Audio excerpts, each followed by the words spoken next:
Bago tayo mag-umpisa, baka pwede nyong i-like ang video na to. Malaking bagay ang like sa aming mga content creators. Maraming salamat po.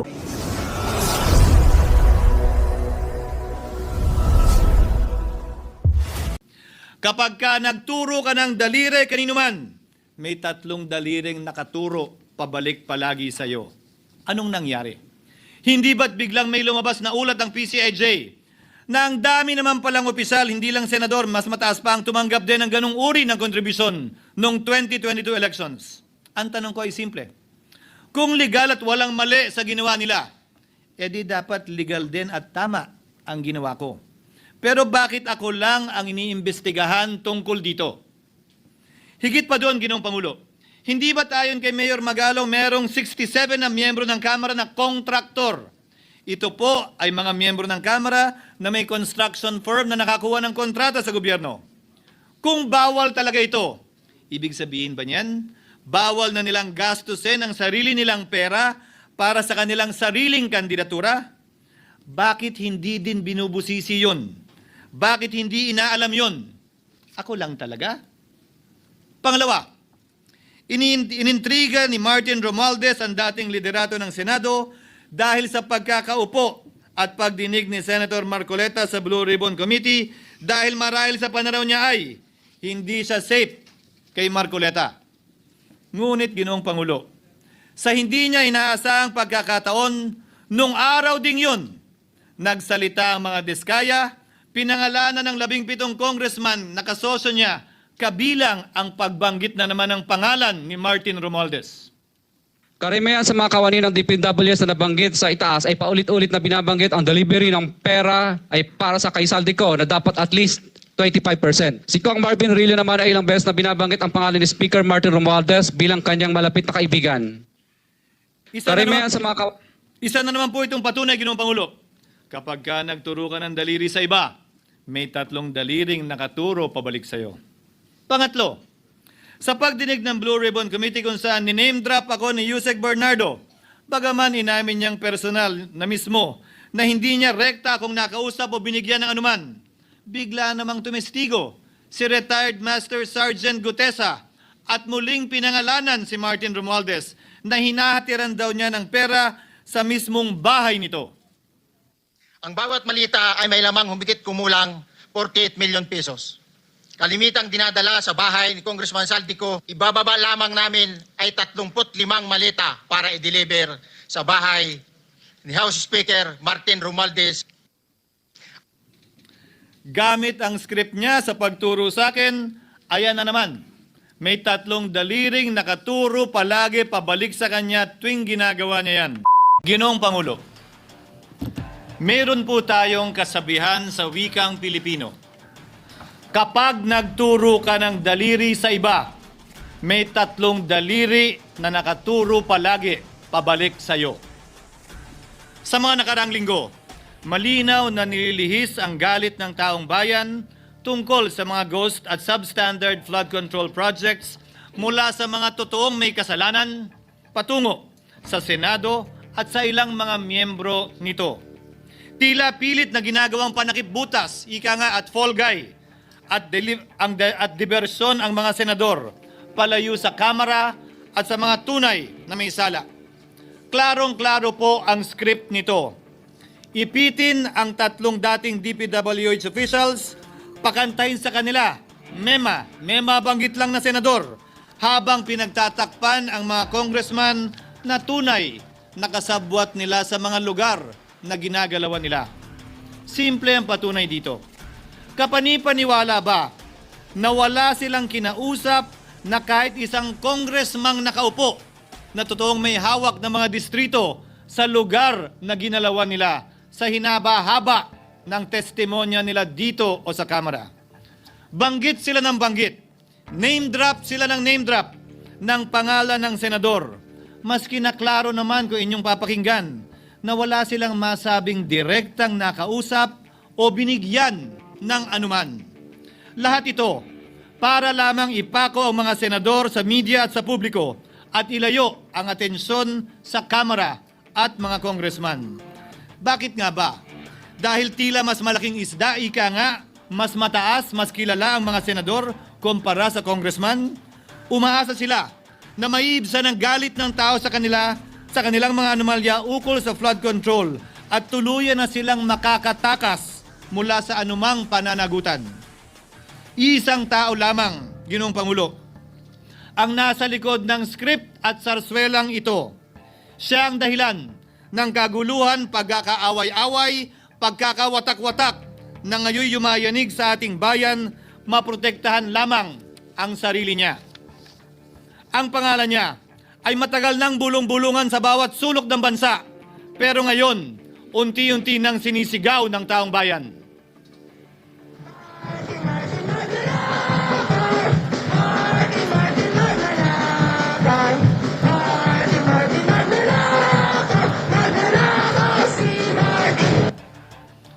Pero Ginoong Pangulo, minamahal kong kasamahan, bakit tila sa Kamara, dito mismo sa Senado at sa ilang media ay hindi pa din nila kayang sambitin ang pangalan niya? Pues, sasabihin ko, Martin Romualdez. Minsan ang binanggit ng mga diskaya ito mismo dito sa Senado, ang kanyang pangalan. Pero agad itong pinabawi nung humarap sila sa Kamara. Binanggit ni Master Sergeant Gutesa ang kanyang pangalan. Pero ultimo notaryo, natunto nila at pinabawi nila ang pagnotaryo. Buti na lang, huli na't nasabi na niya ang pangalan ni Martin Romualdez na pinanumpan dito mismo sa ating Blue Ribbon Committee.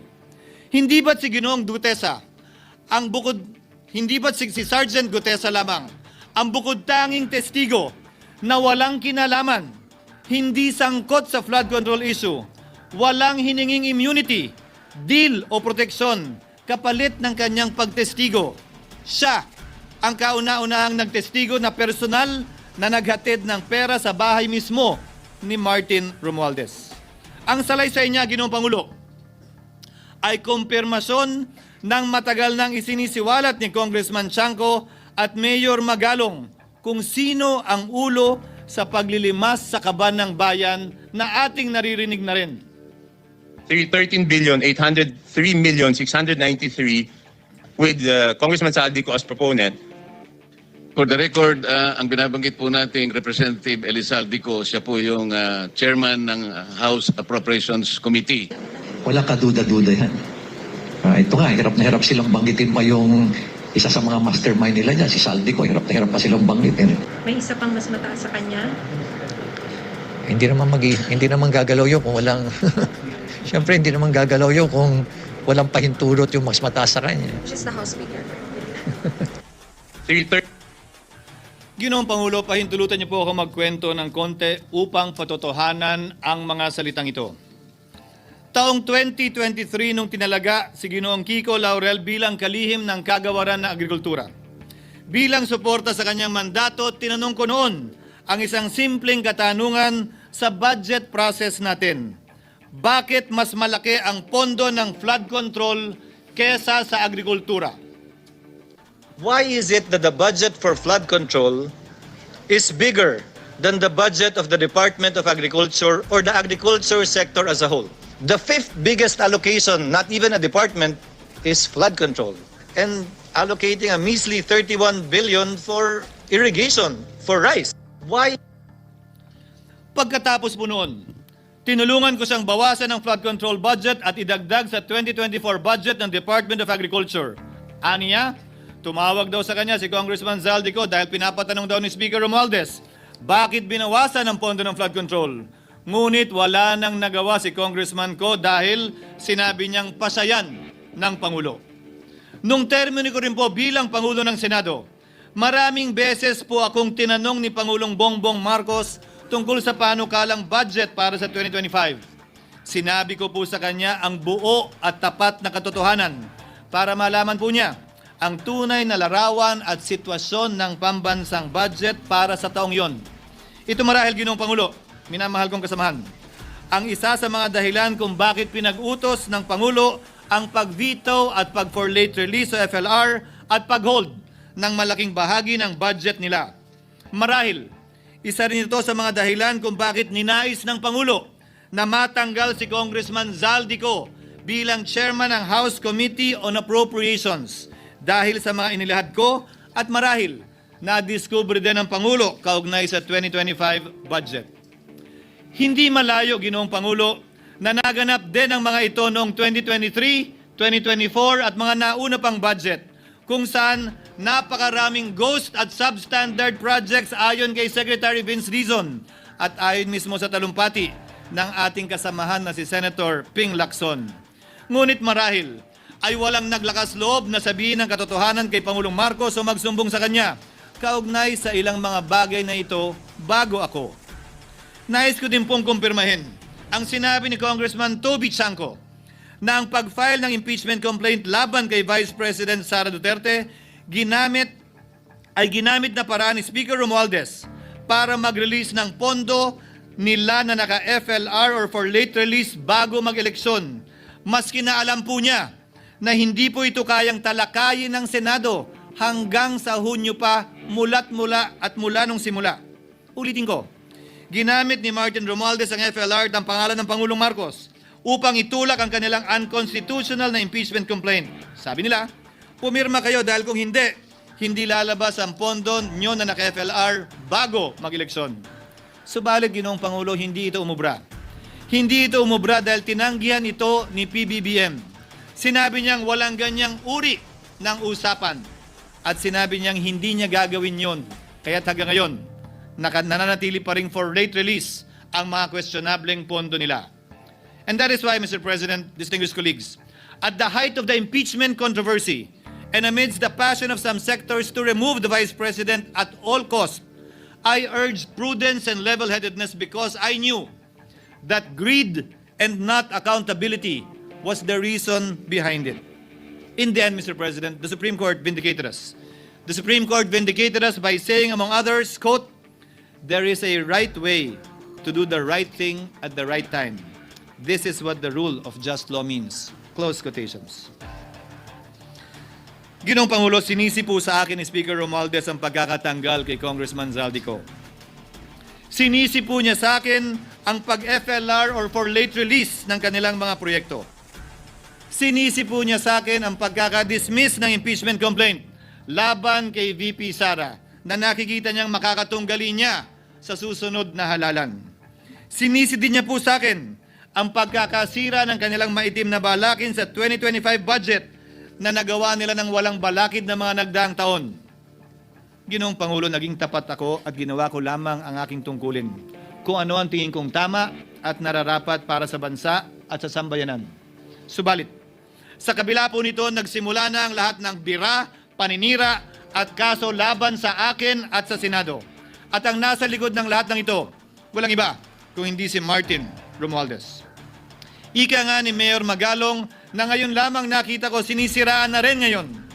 Bakit ko ba nilabanan at binisto sila Speaker Romualdez mula noon hanggang ngayon kung kasabwat at kasapakat lang din nila ako? Hindi ko po gagawin yun. Sa tig ng tennis court, ang nasabing gusali sinimulang pinatayo noong ika-6 ng Oktubre taong 2022 at ang kontraktor, ang St. Gerard Construction na pagmamayari ng mga diskaya na nasangkot ngayon sa mga maanumalyang flood control projects. Dahil dito, kwenasyon ng ilan ang pagiging special advisor ni Mayor Benjamin Magalong sa ICI. Lalabanan ko ba yung anlalakas na yan, sila Speaker?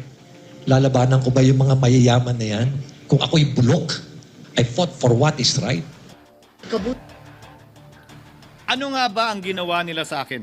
Una, hinalungkat ang isyu ng campaign contribution na tinanggap ko mula sa isang individual na may-ari ng kumpanyang nakakuha ng kontrata sa gobyerno.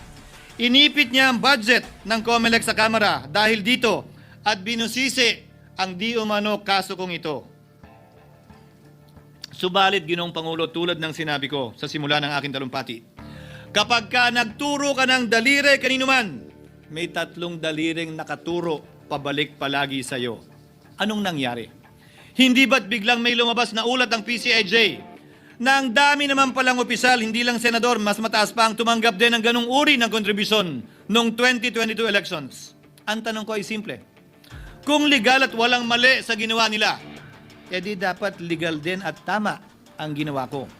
Pero bakit ako lang ang iniimbestigahan tungkol dito? Higit pa doon, Ginoong Pangulo, hindi ba ayon kay Mayor Magalong merong 67 na miyembro ng Kamara na kontraktor? Ito po ay mga miyembro ng Kamara na may construction firm na nakakuha ng kontrata sa gobyerno. Kung bawal talaga ito, ibig sabihin ba niyan, bawal na nilang gastusin ang sarili nilang pera para sa kanilang sariling kandidatura? Bakit hindi din binubusisi yun? Bakit hindi inaalam yun? Ako lang talaga? Pangalawa, inintriga ni Martin Romualdez ang dating liderato ng Senado dahil sa pagkakaupo at pagdinig ni Senator Marcoleta sa Blue Ribbon Committee dahil marahil sa pananaw niya ay hindi siya safe kay Marcoleta. Ngunit Ginoong Pangulo, sa hindi niya inaasahang pagkakataon, nung araw ding yun, nagsalita ang mga diskaya, pinangalanan ng 17 congressman na kasosyo niya, kabilang ang pagbanggit na naman ng pangalan ni Martin Romualdez. Karamihan sa mga kawani ng DPWS na nabanggit sa itaas ay paulit-ulit na binabanggit ang delivery ng pera ay para sa kaisaldi ko na dapat at least 25%. Si Kong Marvin Rillo naman ay ilang beses na binabanggit ang pangalan ni Speaker Martin Romualdez bilang kanyang malapit na kaibigan.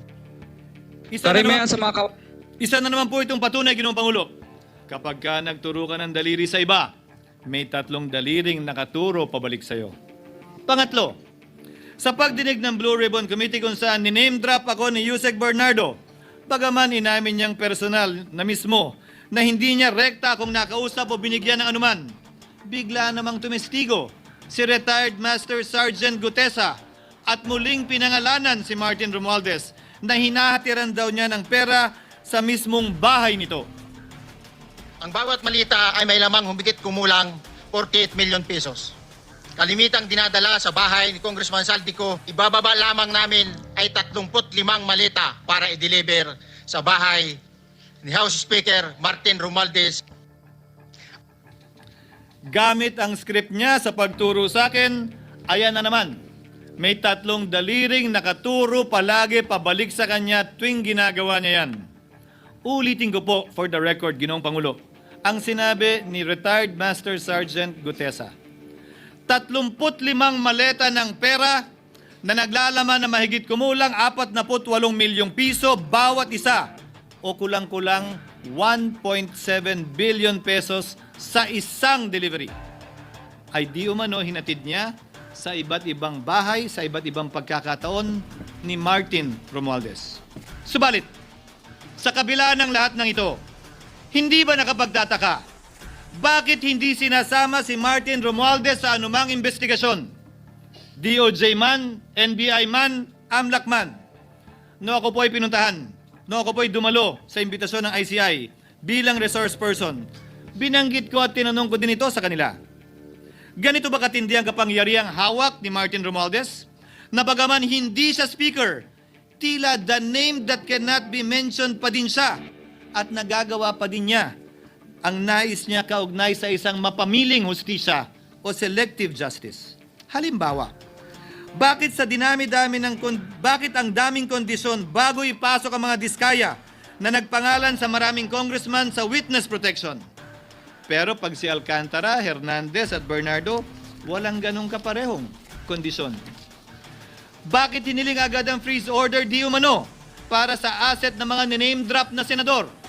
Pero maliban kay Congressman Zaldico na mukhang nilalaglag na nila, ni isang congressman walang request para sa freeze order.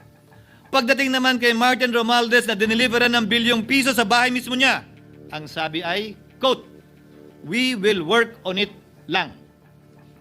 Bakit interesado ang lahat sa 6 na senador na idadawit di umano ni Bryce Hernandez na handang-handa tayong alamin sana kung sino-sino sila para mapagpiestahan natin sila? Pero nung sinabi ni Bryce na hindi pala senador, kung hindi kongresista lamang ang papangalanan niya, aba, biglang naglaho ng parang bula ang atensyon. Parang wala na nagtanong. Parang wala ng interes para alamin, sino-sino nga ba yung mga yan? Kung ako po yung tatanungin nyo, alam ko merong 6 na senador eh. May nagtatanong sa akin, bakit wala si Cheese? And my answer to that is, I'm almost sure, no, probably hindi ma-mention si Cheese simply because walang insertion doon. Si Sa Bulacan. Escudero, wala doon. Hindi po senador yung laman nung computer ko. So fake news yun, ha? May 6 na senador na nunumbrahan mo daw. Mga congressman yung nasa computer mo. Yes, yung nasa computer ko po, Congressman po. Okay, thank you.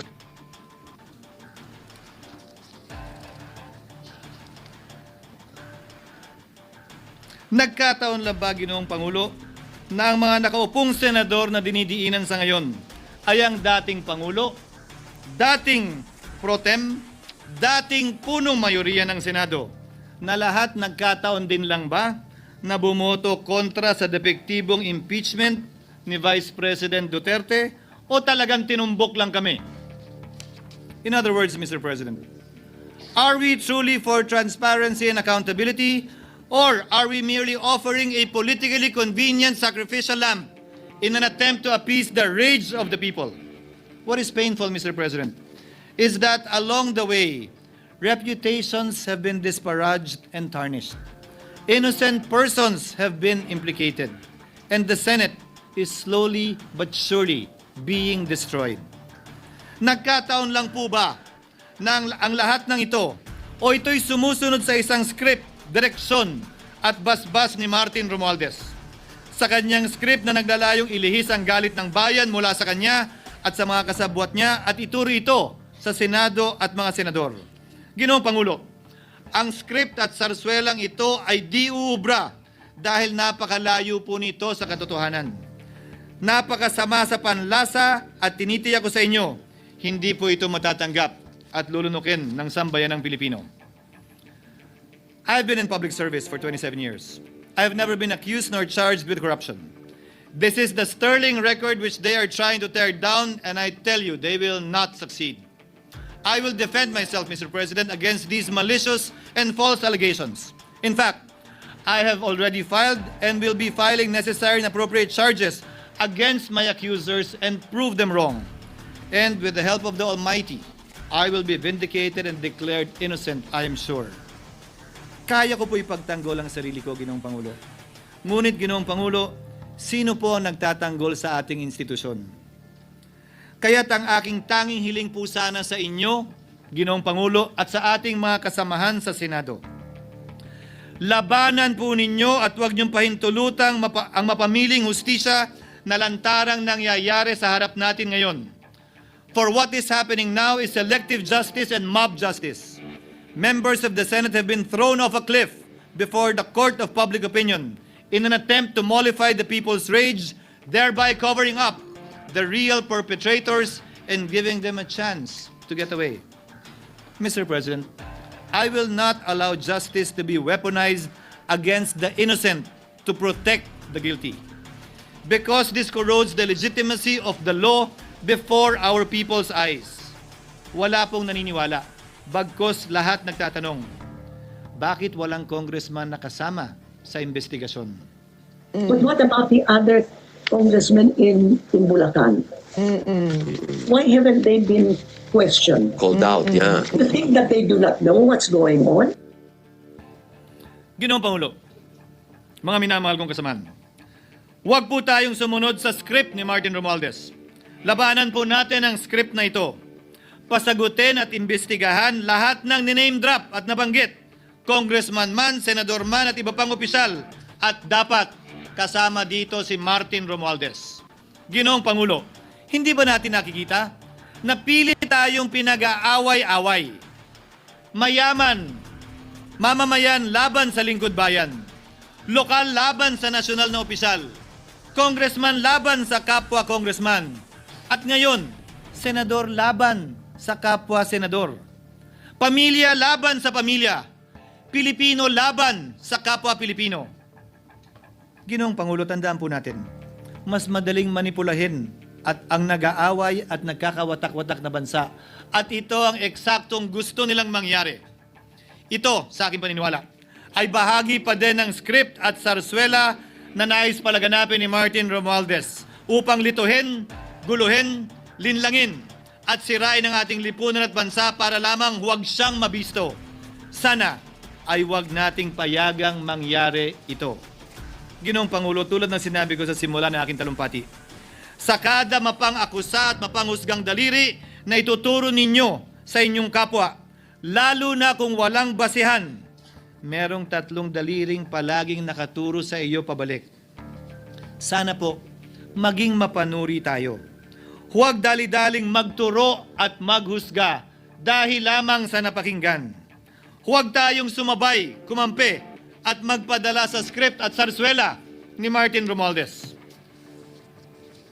Kung kayo ay kakampi ni Martin Romualdez, pues sumunod kayo sa gusto nila. Una, maniwala kayo sa mga sinasabi ng testigo niya na nagtuturo lamang sa mga senador. Pangalawa, ibuhos niyo ang galit niyo sa Senado at ng mga senador at palayo kay Martin at sa mga congressman. Pangatlo, pagdudahan at sirain niyo si Sergeant Gutesa na bukod tanging hindi nakinabang at walang bahid at hiningi anumang kapalit sa pagsabi ng katotohanan. Pangapat, huwag niyong payagang mabanggit man lang ang pangalan ni Martin Romualdez. Panglima, huwag niyong payagang ipatawag si Martin Romualdez sa anumang investigasyon. Pang-anim, huwag niyong payagang imbestigahan si Martin Romualdez at mga kasamahan niya saan mang lugar. Ako, Ginoong Pangulo, hindi ako kakampi ni Martin Romualdez. Kaya lalabanan ko siya at lahat ng panglilinlang niya. Una, papatunayan kung hindi totoo ang mga panggigipit at paninira ng mga testigo niya laban sa akin at mga senador. Pangalawa, tututulan ko ang paglilihis at diversyon na ginagawa niya palayo sa kanya at sa Kamara. Pangatlo, hindi ko papayagang sirain ang mga senador pag away-awayin tayo at sirain ang institusyon ng Senado. Pangapat, pinaniniwalaan ko at saludo ako kay Sergeant Gutesa at iba pang katulad niya sa paglabas ng katotohanan. Panglima, hindi ako matatakot banggitin ng paulit-ulit ang kanyang pangalan, Martin Romualdez. At ipaglalaban kong ipatawag at imbestigahan si Martin Romualdez at lahat ng kanyang mga kasangkot at kasama. Ginoong Pangulo, mga minamahal kong kababayan, kung nais niyong lumitaw ang katotohanan, kung nais niyong panagutin ang tunay na salarin, kung nais po niyong makulong ang tunay na may kasalanan, huwag ninyong kampihan si Martin Romualdez. Punitin natin ang script ni Martin Romualdez. At higit sa lahat, huwag magpadala, huwag sabayan, huwag maniwala sa sarswela na nilalako ni Martin Romualdez. Maraming salamat po, Ginoong Pangulo, at magandang hapon po sa ating lahat. At yun na nga mga kababayan, ano na ang masasabi mo? Kung mayroon kayong hinaing at komento patungkol sa balitang ito, please comment down below. Pag-uusapan natin yan sa comment section. At kung nagustuhan nyo ang video, ay huwag kalimutang mag-like at i-share na din para mas marami pang makaalam at umabot ito sa marami sa ating mga kababayan. Maraming salamat po. Mabuti pa ang sardinas, may label. Eh tayo, wala. Oo nga pala. Nay, ito na yung bayad ko sa isa, ano? O, kunin mo yung isa. Isa muna, iyan, no? Tapos, isa pa, di ba? 4 dapat na sardinas, eh. Yan. 3 na. Pang-4 na sardinas. Okay na.